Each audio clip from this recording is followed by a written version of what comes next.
The Indian stock market is experiencing a profound regime shift. A sharp correction has wiped over 600 points off the Sensex, dragging the Nifty Y50 index below the critical 24,150 level. This sudden downturn has placed market heavyweights like Reliance Industries, Larsen & Toubro, HDFC Bank, and PNB squarely in the spotlight. In the financial markets, we call this capital rotation.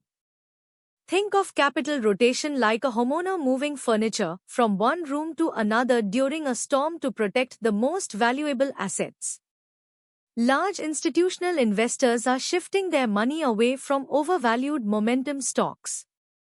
They are moving into robust, cash-generating business models that act as the structural pillars of the Indian economy. Understanding this shift is essential for safeguarding your portfolio. To navigate this volatile landscape, we must analyze the structural core moats of these market leaders. Reliance Industries dominates the energy and digital retail landscape of India. Meanwhile, Larsen & Toubro operates as the nation's premier engineering and infrastructure engine. In the financial sector, HDFC Bank serves as the gold standard of private lending. PNB represents a critical channel for public sector credit delivery. Together, these entities possess unrivaled pricing power. This pricing power represents their economic moat. Think of an economic moat like a massive castle wall that prevents competitors from stealing market share. Even during severe market downturns, these giants continue to generate consistent cash flows because their services are indispensable. Their systemic scale ensures they remain highly resilient to macroeconomic shocks. This structural strength makes them the ultimate defensive anchors for long-term equity portfolios. Recent quarterly performance reports highlight the operational realities of these industrial giants. HDFC Bank has shown strong credit growth, though its net interest margins remain under pressure. Think of net interest margin like a shopkeeper's markup. It is the difference between what a bank pays to depositors and what it charges to borrowers. For PNB, asset quality continues to improve, driven by lower slippages and robust recoveries. Meanwhile, Larsen & Toubro reported a strong order book, though execution timelines were slightly extended. Reliance Industries faced headwind pressures in its all-to-chemicals segment, which were offset by steady growth in digital services. Across all these firms, we observe a clear theme of margin stabilization. Think of margin stabilization like a boat finding its balance after navigating rough waves. This stabilization proves that India's corporate leaders are managing costs effectively despite high global interest rates. Corporate leaders are adjusting their playbooks to address changing macroeconomic conditions. The management of Larsen & Toubro remains highly optimistic about domestic capital expenditure. They are focusing heavily on order execution and working capital optimization. In the banking sector, HDFC Bank's leadership is prioritizing deposit mobilization over aggressive loan growth. They want to ensure a healthy credit-to-deposit ratio. Think of the credit-to-deposit ratio like a household budget. You cannot spend more money than you actually bring in. PNB's management is aiming for aggressive recoveries to further clean up their balance sheet. Meanwhile, Reliance is accelerating its transition toward clean energy initiatives. They are allocating capital efficiently to high-margin digital business segments. This disciplined management commentary suggests that corporate India is prioritizing balance sheet strength over risky expansion. This focus on capital preservation will protect long-term shareholder value. To fully understand this market correction, we must analyze the broader macroeconomic landscape. Foreign institutional investors have been selling Indian equities consistently over recent weeks. This selling is driven by rising US Treasury yields and attractive valuations in other emerging markets. Think of this process as capital flight.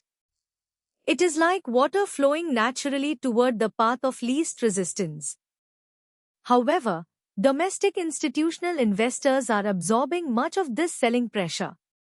Strong domestic mutual fund inflows are acting as a powerful buffer. This battle between foreign sellers and domestic buyers is taking place against a backdrop of steady economic growth. India's structural tailwinds, including physical infrastructure expansion and digital transformation, remain fully intact. The current market decline is not a systemic crisis. Instead, it represents a natural consolidation. This correction is preparing the market for its next leg of long-term sustainable growth. While the long-term outlook remains positive, investors must evaluate potential near-term risks. Persistent inflation in raw material prices could compress operating margins for heavy manufacturing firms like Larsen & Toubro. For financial institutions like HDFC Bank and PNB, the rising cost of deposits remains a key challenge. Think of deposit cost inflation like paying higher rent for the space your business occupies. If the cost of funding rises faster than loan yields, bank margins will naturally compress. Additionally, global supply chain disruptions could impact the export-oriented segments of Reliance Industries. We must also watch out for regulatory changes by the central bank. These changes could restrict consumer credit expansion. Sophisticated investors must monitor these systemic headwinds closely. This cautious approach ensures that your portfolio is prepared for any unexpected economic turns. Despite these risks, the current market correction is creating attractive entry points. We are witnessing a healthy valuation reassessment across major sectors. Think of valuation reassessment like a seasonal clearance sale at a high-end department store. Premium quality goods are suddenly available at much more reasonable prices. Forward earnings visibility for companies like Larsen & Toubro remains strong. This is supported by their record-breaking infrastructure order backlogs. For HDFC Bank, credit costs are expected to normalize over the next fiscal year. This normalization will support stable return on assets. Meanwhile, PNB is well positioned to benefit from credit expansion in the corporate sector.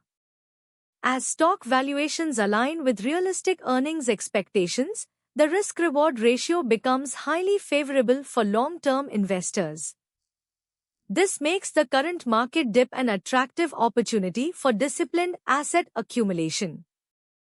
Looking beyond the immediate noise, the structural multi-year growth thesis for India remains incredibly strong. The country's economic expansion is driven by real capital expenditure and domestic consumption. This is very different from speculative, debt-fueled bubbles. Companies like Reliance Industries are pioneering clean energy and digital commerce. They are laying the groundwork for future industrial leadership. Larsen & Toubro will continue to build the physical framework of the nation. At the same time, the financialization of domestic savings will continue to support HDFC Bank and PNB. This structural shift is like building a modern high-speed railway system. Temporary delays may occur, but the train is moving toward its destination. Investors who maintain a long-term focus during market panics will be best positioned to capture this wealth creation. In summary, the drop in the Sensex below 24,150 is a healthy market adjustment. It represents a transition toward quality assets rather than a structural decline. Sophisticated investors should focus on companies with high earnings visibility and strong balance sheets. These attributes are perfectly represented by Reliance, Larsen & Toubro, HDFC Bank, and PNB. To navigate these complex macroeconomic shifts, you need institutional-grade analysis. Subscribe to SR Money News IN for deep, research-driven market insights. We help you stay ahead of the curve. Leave your thoughts on this market correction in the comments below. Let us know how you are positioning your portfolio. Thank you for watching, and we will see you in our next detailed analysis.